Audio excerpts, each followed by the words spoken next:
चलिए जानते हैं आज के देश और दुनिया की सिलेक्टेड काम की और महत्वपूर्ण 50 बड़ी खबरों को सिर्फ 10 मिनट में। पर अभी तक आपने इस वीडियो को लाइक नहीं किया तो लाइक कर दीजिए।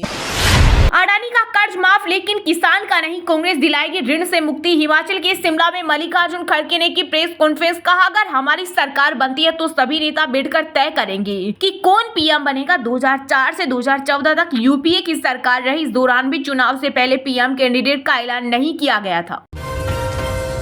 चक्रवाती तूफान में बदला रिमल, 7 राज्यों में बारिश तूफान की भयंकर चेतावनी। 135 किलोमीटर प्रति घंटे की रफ्तार से हवाएं चलेंगी, बंगाल से बांग्लादेश तक दिखेगा असर। वहीं रिमल चक्रवात के चलते कोलकाता हवाई अड्डे का परिचालन 24 घंटे के लिए रहेगा बंद। 394 फ्लाइट कैंसिल। बंगाल उड़ीसा में भारी वर्षा की चेतावनी।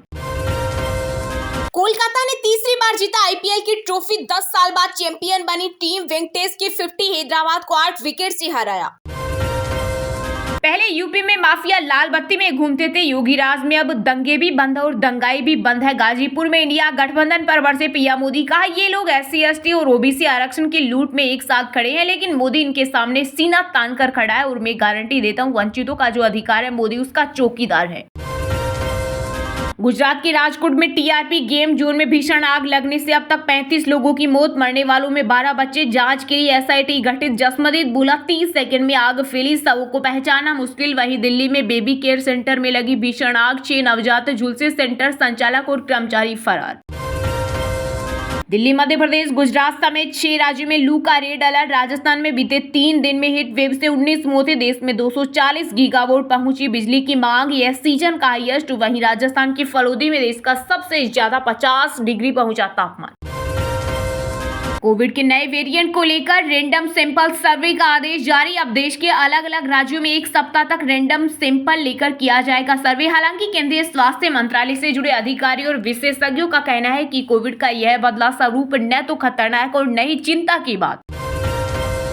जम्मू कश्मीर में 30 सितंबर से पहले होंगे विधानसभा चुनाव, फिर देंगे राज्य का दर्जा। मीडिया से बातचीत में बोले गृह मंत्री अमित शाह, साथ ही कहा 5 साल के अंदर यूसीसी लाएंगे और एक साथ चुनाव भी करवाएंगे। संयोग देखिए कि 4 जून को बड़ा मंगल भी है और इस दिन एक बार फिर से एनडीए की सरकार बनने जा रही है। मिर्जापुर में पीएम मोदी ने किया बड़ा दावा, का 6 चरणों के मतदान में देश ने तीसरी बार भाजपा एनडीए की मजबूत सरकार को पक्का कर दिया। इसका सीधा सीधा कारण है नेक नियत, नेक नीतियां और राष्ट्र निष्ठा। उत्तराखंड में 4 धाम यात्रा के दौरान महज 15 दिन में 200 करोड़ से ज्यादा का हुआ कारोबार। वहीं श्रद्धालुओं का आंकड़ा 10 लाख के पार पहुंचा। चुनाव का नैरेटिव सेट करने में विफल रहे पीएम मोदी। कांग्रेस नेत्री सुप्रिया श्रीनेत ने भाजपा पर बोला हमला, कहा प्रधानमंत्री ने कभी कोई इंटरव्यू नहीं दिया, लेकिन हालात इतने बिगड़ चुके हैं कि एक चैनल पर 4 इंटरव्यू दे रही है, यह घबराहट के निशान है। प्रधानमंत्री ने 22 परिवार बनाई खरबपति। हिमाचल के नाहन में जनसभा के दौरान बीजेपी पर जमकर बरसे राहुल गांधी, साथ ही कहा मोदी कहते हैं उनका भगवान से डायरेक्ट कनेक्शन। भाजपा वाले खुले तौर पर संविधान को बदलने की बात कहते हैं और चमचे ताली बजाते हैं मोदी की मीडिया से चल रही पार्टनरशिप। योगी आदित्यनाथ और नितिन गडकरी को हराने की हो रही साजिश। शिवसेना यूबीटी ने पीएम मोदी और अमित शाह पर लगाया बड़ा आरोप, साथ ही कहा 4 जून को बीजेपी की अगुवाई वाली एनडीए हार रही है, जबकि इंडिया अलायंस 300 से अधिक सीटें लाकर सत्ता में आ रही है। वहीं संजय सिंह ने कहा नरेंद्र मोदी ने देश पर पुतिन की तरह शासन किया और देश को गुलाम बनाया। छत्तीसगढ़ समेत देश भर में नक्सलवाद को लेकर केंद्रीय गृह मंत्री अमित शाह का बड़ा बयान, कहा अगले 2 से 3 साल में खत्म हो जाएगी ये समस्या। जब से हमारी सरकार छत्तीसगढ़ में बनी है तब से करीब 125 नक्सली मारे गए और 352 से अधिक को गिरफ्तार किया गया। यूपी के घोसी में पीएम मोदी ने एनडीए प्रत्याशी के लिए मांगा जन समर्थन। बोले समाज के लोग एकजुट नहीं रहेंगे तो आपका असली मुद्दों से ध्यान भटक जाएगा, इसका फायदा इंडी गठबंधन को मिलेगा। आपदा के समय क्यों नहीं आई याद, हिमाचल के सीएम सुक्खू बोले इस बार बीजेपी के अहंकारी नेताओं को आईना दिखाएगी जनता। वहीं भाजपा प्रत्याशी कंगना रनौत ने सुक्खू सरकार पर लगाया बड़ा आरोप, कहा आपदा में गरीबों के हक पर मारा गया डाका। राजकोट अग्निकांड में गुजरात हाईकोर्ट ने लिया स्वतः संज्ञान, मामले पर आज होगी सुनवाई, जारी हो सकते हैं अहम निर्देश। डीएनए सैंपल के जरिए होगी मृतकों की पहचान। यूपी के शाजापुर में श्रद्धालुओं की बस में घुसा ओवरलोड डंपर, हादसे में 9 लोगों की मौत, 25 से ज्यादा घायल, अस्पताल में भर्ती। तालिबानी कानून लागू करना चाहती है कांग्रेस। यूपी के वाराणसी में बोले सीएम योगी आदित्यनाथ, कहा कोई भी शरीफ मुसलमान अपने बेटे का नाम औरंगजेब नहीं रखता। पंजाब के पटियाला में कांग्रेस महासचिव प्रियंका गांधी ने चुनावी रैली को किया संबोधित। बोली, सच्चाई ये है कि भाजपा नेताओं को पंजाब समझ नहीं आता, इनकी सभी नीतियां सिर्फ खरापतियों के लिए है। दिल्ली में बीजेपी को मिलेगी सभी 7 सीटें। कांग्रेस के पूर्व नेता आचार्य प्रमोद कृष्णम ने बीजेपी से पहले की भविष्यवाणी बोली। 4 जून को परिणाम आएगा और इसके बाद पूरा विपक्ष विभाजित हो जाएगा।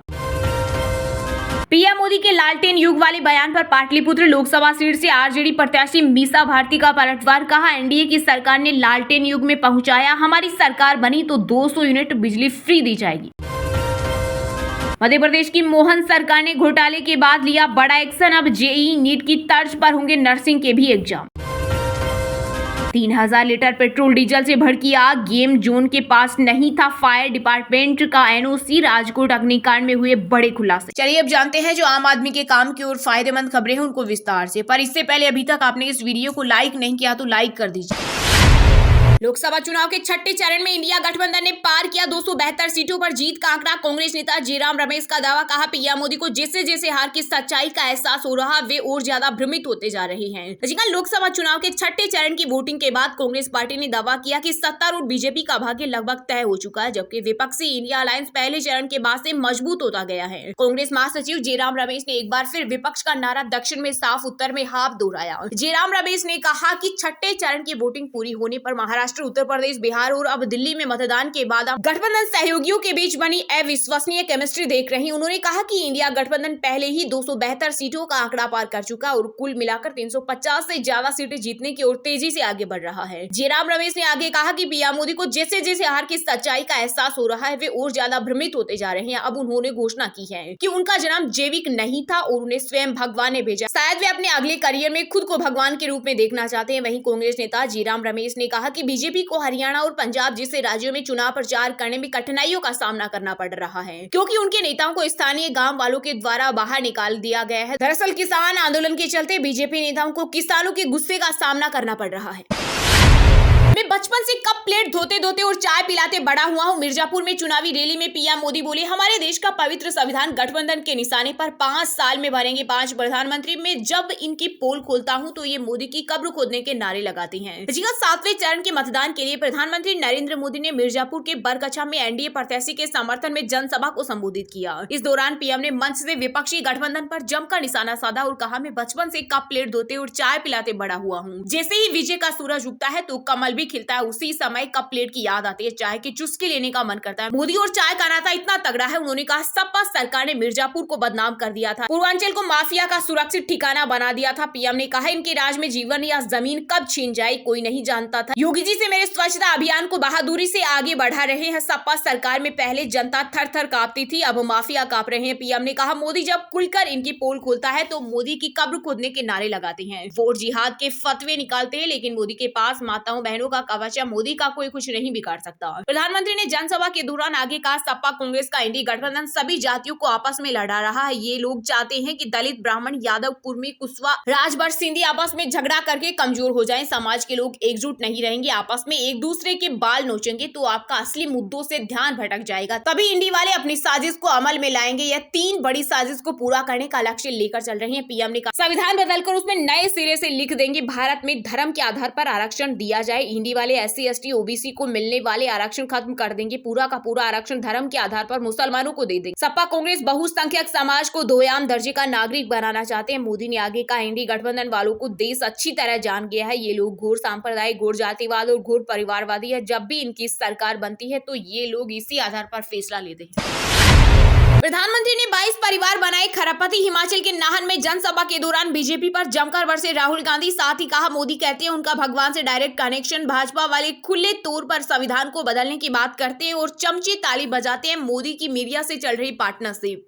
कांग्रेस के पूर्व राष्ट्रीय अध्यक्ष राहुल गांधी ने हिमाचल प्रदेश के नाहन में जनसभा को संबोधित किया। इस दौरान उन्होंने कार्यकर्ताओं को बब्बर शेर बताते हुए कहा, कांग्रेस कहती है कि संविधान देश की आवाज है, लेकिन बीजेपी के नेता संविधान पर हमला कर रहे हैं और खुले तौर पर संविधान को बदलने की बात कर रहे हैं। राहुल गांधी ने पीएम मोदी पर हमला बोलते हुए कहा कि प्रधानमंत्री मोदी ने अंबानी, अडानी जैसे 22 परिवारों का 16 लाख करोड़ का कर्ज माफ किया, मगर हिमाचल को आपदा में हुई तबाही से उभारने के लिए 9,000 करोड़ रुपए नहीं दिए। उन्होंने कहा कि पीएम मोदी अडानी अंबानी जैसे घरानों के लिए काम कर रही हैं। कांग्रेस नेता ने कहा कि हिमाचल में 22,000 परिवार आपदा से प्रभावित हुए। प्रधानमंत्री ने उनकी परवाह नहीं मगर 22 परिवारों को अरबपति जरूर बनाया और अगले 24 साल जितना मनरेगा का पैसा प्रधानमंत्री ने 22 बड़े औद्योगिक घरानों को पकड़ा दिया। जनसभा में राहुल गांधी ने एक बार फिर से कहा कि मोदी ने 22 अरबपति बनाए हैं मगर हम करोड़ों लखपति बनाने जा रहे हैं। देश के सारे गरीबों की लिस्ट बनेगी, हर परिवार में से एक महिला का नाम चुना जाएगा और 5 जुलाई को करोड़ों महिलाओं के बैंक अकाउंट में 8500 रुपए मिलेंगे। प्रत्येक माह महिलाओं के खाते में यह राशि डाली जाएगी। उन्होंने कहा कि हिंदुस्तान के किसानों के एमएसपी के लिए कानून बनाने जा रहे हैं और किसानों का कर्ज माफ करेंगे। वहीं पीएम पर निशाना साधते हुए राहुल ने कहा कि मोदी जी कहते हैं उनका भगवान के साथ डायरेक्ट कनेक्शन और चमचे ताली बजाते हैं और कहते हैं वाह क्या बात कही। हिमाचल के किसानों का जिक्र करते हुए राहुल ने कहा प्रधानमंत्री मोदी और मीडिया की जो पार्टनरशिप चल रही है इसी वजह से सेब के उचित दाम नहीं मिल पाते। सारी फैसिलिटी मोदी ने अडानी को दे दी, जब भी वह चाहता तो सेब के प्राइस कंट्रोल कर लेता। राहुल ने कहा मोदी ने हिंदुस्तान की पूंजी अडानी को पकड़ा दी। हथियार जो पहले इंडियन ऑर्डिनेंस फैक्ट्री बनाती थी वह अडानी बनाएंगे। सारा काम 20 से 25 लोगों के लिए किया जा रहा है।